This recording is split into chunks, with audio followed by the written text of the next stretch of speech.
Pasteur Fabien. Nashukuru sana Pastor Fabien. Si vous pouvez me donner aussi le temps juste de m'exprimer. Je sais que les gens qui vivent aux États-Unis vivent avec les heures et les temps. Et j'ai peur que tu puisses partir avant que je ne puisse pas terminer. Je vais juste être bref pour juste te faire voir qu'est-ce que je suis et qu'est-ce que je peux faire pour la vie de Dieu, la vie de l'Église. Pasteur, que Dieu vous bénisse. Que Dieu vous bénisse. Dieu a sa voix que personne ne connaît pas. Alors, il nous a amenés chez vous. Il savait aussi pourquoi il nous a amenés chez vous. Pour l'Église de Dieu, laissez ta vie entre les mains de Dieu. Il connaît ton avenir. Il connaît là où il t'amène. Il connaît ce qu'il veut faire de toi. Comme un bébé, il ne sait pas par où il peut commencer. C'est comme ça pour un chrétien qui croit en Dieu. Il doit se laisser seulement entre les mains de Dieu. Pour que Dieu lui-même lui montre où partir, où ne pas partir. Peut-être on aura le temps de parler notre jour, mais pour introduire ma personnalité, je suis un serviteur de Dieu qui n'est pas tombé au hasard aux États-Unis de devenir pasteur. J'étais pasteur depuis en Afrique. D'abord, je suis visionnaire d'une école qui se trouve académique qui s'appelle Famaglodi.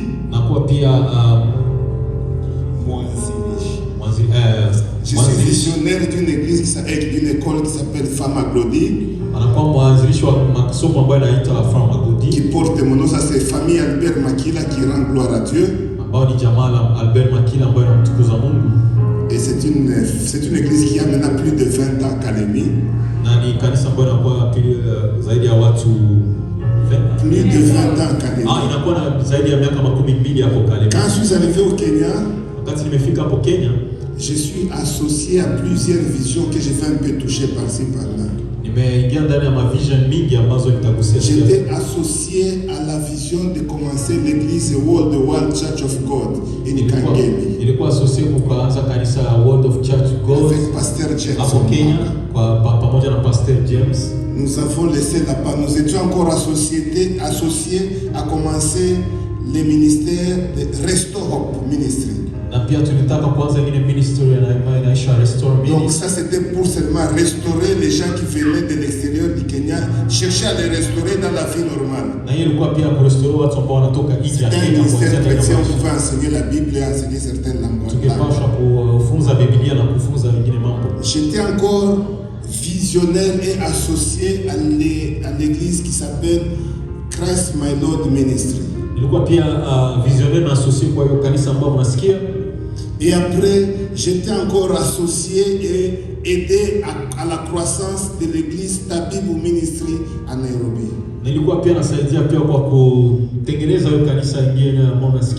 Jusqu'à faire que l'église puisse arriver à un certain niveau. Et après tout ça, je suis parti de moi-même avec ma famille pour commencer l'église qui s'appelle Compassion Ministry. Là au Kenya. Et nous continuons à construire. Et là c'est une grande église. Arrivé aux États-Unis, je suis associé pasteur à l'église Message de Vie. Avec pasteur Jean-Pierre. Et 2 mois maintenant, nous avons officiellement commencé Compassion Ministry Buffalo. Donc, si tu me vois ici, je ne suis pas un parvenu. Je sais là où j'ai commencé avec mon Dieu. Alléluia! Je connais là où je suis. Et je connais là où je pars. Tu ne peux pas me tromper la route. Je connais là où je viens. Et je connais là où je pars. Si tu ne connais pas, regardez-moi. Je vais te montrer la route. À part ça, Je suis écrivain. Niko mwandishi. J'ai écrit maintenant 4 livres. Nimeandika vitabu 4 sasa. 2 livres que j'ai écrits en Swahili en Afrique. Vitabu viwili ambavyo nimeandika ndani ya lugha ya Kiswahili hapo Afrika. Et j'ai écrit 2 livres maintenant aux États-Unis que j'ai écrit en français et puis en Amérique na kwa vitabu viwili ambavyo nimeandika pia en Kifaransa.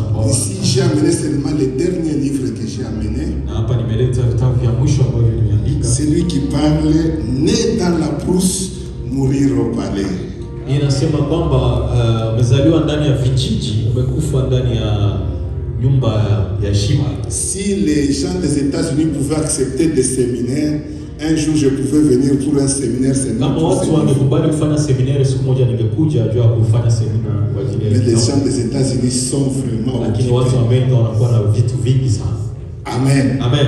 Alors j'ai amené ce livre ici pour quelqu'un qui voudra peut-être soutenir l'œuvre. Kama kuna mtu ambaye atasapoti et il faut aussi avoir un message. Na pia napaswa kuwa na message. Il y a des exemplaires. Il y a la copie en français.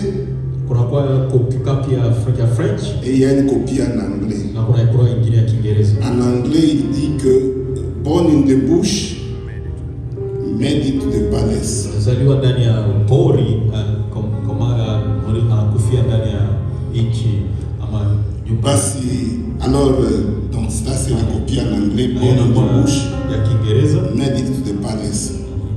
Alors, je vais donner ça à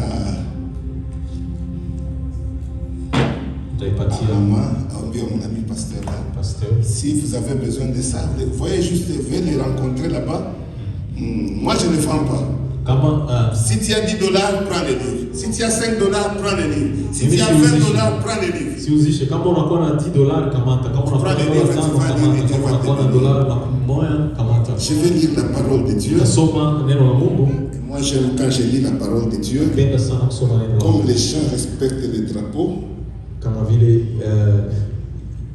wanaheshimia drapeau. Bendera. Bendera. Comme les gens respectent les drapeaux. Kama vile watu wanaheshimia bendera.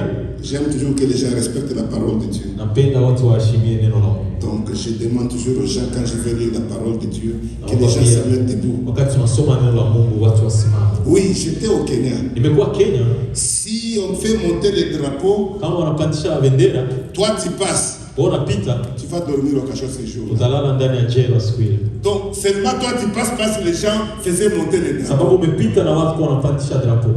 Et maintenant la parole de Dieu. Sasa neno la Mungu. Qu'est-ce qui est élevé? C'est la parole ou bien c'est le drapeau? Nini jua inainuliwa sana? Ni neno la Mungu ama ni bendera? Alors si c'est la parole de Dieu, kama ni neno la Mungu, se met debout pour lire la parole de Dieu. Tasimama ili tusome neno la Mungu. Je lis dans le livre de Daniel chapitre 3. Tasoma kitabu ya Daniel 3. Je vais dire verset 28 et verset 29. 28 na 8 na 29. Daniel 3, 28 et 29. Daniel 3, 28 na 8 na 29. Nabuchodonosor prit la parole et dit: Béni soit le Dieu de Shadrach, de Meshach et d'Abednego, lequel a envoyé son ange et délivré ses serviteurs qui ont eu confiance en leur Dieu et qui ont violé l'ordre du roi et livré leur corps plutôt que de servir et d'adorer aucun autre Dieu que leur Dieu. Voici maintenant l'ordre que je donne. Tout homme à quelque peuple, nation ou langage qu'il appartienne, qui parlera mal du Dieu de Shadrach, de Meshach et d'Abednego sera mis en pièces et sa maison sera réduite en un état d'immondice, parce qu'il n'y a aucun autre Dieu qui puisse délivrer comme lui. Je pense que tout le monde a dit dans sa parole. Merci Éternel pour ta parole. Utilise-moi seulement comme un vaisseau afin que tu puisses encore parler à ton peuple. Je détruis tout plan de Satan, de toute sa forme. J'anéantis tout ce que Satan a planifié aujourd'hui. Je détruis au nom de Jésus-Christ. Manifeste ta présence, Seigneur, afin que quelqu'un qui est venu dans le service d'aujourd'hui puisse voir ta main, qu'il puisse être sauvé, qu'il puisse changer sa vie et tourner ses regards vers toi. Merci de ce que tu feras. Au nom de Jésus, nous avons prié. Amen. Amen. Est-ce que ton Dieu peut délivrer? Est-ce que ton Dieu peut délivrer? C'est ça mon message d'aujourd'hui. Nous sommes dans une période où la chrétienté est en train de se départir. Nous sommes dans un moment où, si on parle d'un chrétien, c'est comme si les gens commencent à se moquer. Les chrétiens, qu'est-ce que c'est les chrétiens? Or, moi je suis chrétien. Alors, pour que ces gens puissent savoir qu'il y a aussi Dieu que j'adore, il y a quelque chose que moi je dois faire dans ma vie. Il y a quelque chose que tu dois faire dans ta vie. Il y a quelque chose que tu dois faire dans ta vie pour que les gens de ce monde sachent que Dieu existe. Oui. Nous sommes dans un moment où ce n'est pas seulement dire que je suis chrétien qui est suffisant. Nous sommes à un moment où nous devons faire quelque chose pour que les autres puissent savoir qu'il y a un Dieu. Oui, nous sommes arrivés au temps que les gens commencent à oublier Dieu. Ils trouvent même le temps de mettre même autre chose comme Dieu. Ils commencent à adorer autre chose. Et croire que ça c'est un Dieu. Et ces gens ne savent pas ce qu'ils marchent dans la perdition. Ils ne connaissent pas là où ils partent. Mais toi qui connais la vérité, moi qui connaissais la vérité, nous devons le faire voir la route. C'est pourquoi quand j'ai prié, Dieu me montre que parler à mon peuple, nous sommes devenus parmi la minorité. S'il y a la minorité dans ce monde, et même ici aux États-Unis, c'est les chrétiens. C'est les chrétiens. Pourquoi nous sommes devenus la minorité? Nous ne voulons pas faire voir ce que notre Dieu peut faire. Et ça, moi, je refuse. Ça, moi, je refuse. Nous devons montrer aux autres qu'est-ce que notre Dieu doit faire. Toi et moi. Toi et moi. Comment tu peux faire aux gens voir qu'il y a un Dieu qui existe? Je n'ai pas beaucoup de temps. Ton cœur. Ton cœur. C'est la première fois qui te montre qu'est-ce qu'il faut faire pour que les autres connaissent qu'il y a Dieu. Ton cœur. Parce que dans ton cœur là, il te montre les bonnes choses et les voies possibles pour que les autres puissent voir le Dieu qui est en toi. Si tu ne suis pas ton cœur, donc tu vas suivre les gens. Donc quand nous suivons les gens, c'est fort possible que ces gens-là t'amènent à la perdition. Et personne qui viendra faire ton Dieu. Donc si les églises sont vides comme ça, c'est pas parce que Dieu n'existe pas. Le problème c'est toi et moi. Dis à ton voisin que le problème c'est toi et moi. Dis à ton voisin le problème c'est toi et moi. C'est pourquoi les gens croient que Dieu n'existe pas. Alors Dieu m'a parlé de ce message. Il y a ces gens qui étaient une minorité. Donc un petit nombre de gens qui a fait que beaucoup de gens puissent savoir que non, Dieu existe. Je veux que cela soit pour toi aujourd'hui. Je déclare que cela soit pour toi aujourd'hui. Il faudra que de toi, que les gens sachent qu'il y a un Dieu.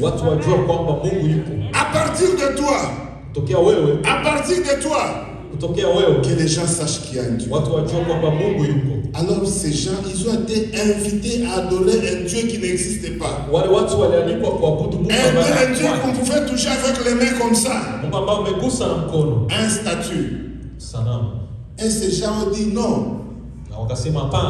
La première chose qui va faire que les gens puissent connaître ton Dieu, c'est savoir dire non. Savoir dire non. Il y a des choses qu'on te fait voir que avec ça, tu iras au ciel. Avec ça, tu vas réussir ta vie. Même si Dieu n'est pas là, tu vas continuer à vivre. Même si tu ne pars pas à l'église, ta vie va continuer. Ça, c'est ce qu'on est en train de toucher, c'est ça adorer. C'est ça le statut. Donc les choses que tu peux toucher avec la main. Et beaucoup de gens disent oui. Oui, j'accepte ça. Oui, j'accepte ça. Et ceux qui sont autour de toi, ils disent que mais cet homme c'est un chrétien. Si lui accepte ça, donc lui-même n'est pas sûr de ce Dieu qu'il est en train de servir. Donc si la chrétienté ne va pas vers l'avant, c'est parce que je ne sais pas dire non. Demande à ton cœur combien de fois tu as refusé de dire non. Parce que là où tu devrais dire non, tu étais seul. Une autre personne n'était pas à côté de toi. On t'a amené de bonnes choses. On te dit acceptez Jésus-Christ ou bien prenez ces choses. Tu as abandonné Jésus-Christ. Tu as pris ces choses. Comment voulez-vous que les églises comptent avoir beaucoup de jeunes? Dire non. Ça fait que ces jeunes gens puissent connaître leur Dieu. On leur a dit qu'adorer cette statue. Ils ont dit non. Non. Nous on n'adore pas les statues. Nous avons un Dieu au ciel que nous devons adorer. Je ne vais pas continuer là-bas. Je passe au deuxième point. Il y a des choses que nous devons montrer pour que les gens aiment ce Dieu-là. Il y a des choses que toi et moi nous devons montrer aux autres pour que ces gens puissent voir la valeur de notre Dieu. Aucune autre personne qui ne vient pas à l'église va croire à ce Dieu que toi tu ne le présentes pas. Si toi tu veux vendre le pain, tu vas commencer à marcher avec ces pains devant les gens. Est-ce que tu aimes ces pains? Est-ce que tu aimes ces souliers? Est-ce que tu aimes cette chemise? Et lorsque les gens sont en train de regarder, une personne va dire non, moi j'aime ces souliers, j'aime cette chemise. Comment tu présentes ton Dieu devant les autres? Comment tu présentes ton Dieu devant les autres? Comment tu présentes ta chrétienté devant les autres? Il y a des gens qui sont dehors là-bas qui ne les connaissent pas. Oui, il y a des gens qui sont dehors là qui ne connaissent pas Dieu. Même le roi. Quand j'arrive là, je pense à celui que le pasteur a évoqué ici. Un homme qui s'appelait Pharaon. Quand Moïse est parti le voir, il lui a dit que Dieu m'a envoyé pour te dire libérez-nous, nous voulons aller l'adorer. Mais cet homme a dit quel Dieu? Un Dieu que moi je ne connais pas. Beaucoup de gens ne connaissent pas Dieu. Qui doit le faire présenter chez les autres? C'est toi et moi. Je ne parle pas de celui qui est dehors. Oh. Est-ce que tu es là? Si tu es là, lève ta main. Non, je ne vais pas parler aux esprits. Je ne vais pas parler aux esprits. Donc ne me laissez pas les corps ici, vous êtes déjà partis. Je parle avec quelqu'un qui est ici. Comment tu présentes ton Dieu à dehors là? Comment tu le présentes? Parce que celui qui est dehors là ne le connaît pas. Pharaon dit que je ne connais pas ton Dieu. Comment je peux vous donner l'ordre pour que vous puissiez partir? Moi je ne le connais pas. Moi je ne le connais pas. Comment tu peux dire à quelqu'un de venir à l'église, il ne connaît pas ce qu'il doit venir faire? Parce que toi-même, tu es là, tu ne connais pas pourquoi tu viens à l'église. Tu es là, tu ne connais pas pourquoi tu es à l'église. Dis non, ce n'est pas moi. Dis non, ce n'est pas moi. Je sais que toi tu connais pourquoi tu es ici. Il fallait que Dieu puisse utiliser Moïse de sa façon pour que mon Pharaon puisse connaître qu'il y a un Dieu. Je passe à un autre point. Je ne vais pas continuer là-bas. J'ai des choses que je devrais dire là-bas. Je saute. Chercher à faire connaître ton Dieu aux autres. Si la chrétienté,